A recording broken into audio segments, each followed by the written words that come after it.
சின்ன முருகைய சிங்கார முருகைய சின்ன சின்ன முருகைய சிங்கார முருகைய கொஞ்சி கொஞ்சி தமிழ் பேசும் செந்தில்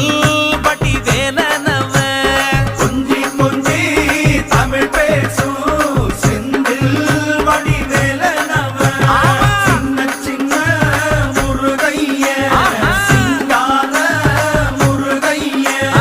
கொஞ்சி கொஞ்சி தமிழ் பேசும் செந்தில் படி வேலனவ சுப்பிரமணிய சாமி என்பார், கார்த்திகேயன் என்பார், சுவாமிநாதன் என்பார், முக அமுதன் என்பார், பாலசுப்பிரமணியன் என்பார், கருணாகரன் என்பார், கதிர்காம கந்தன் என்பார், கதிர்வே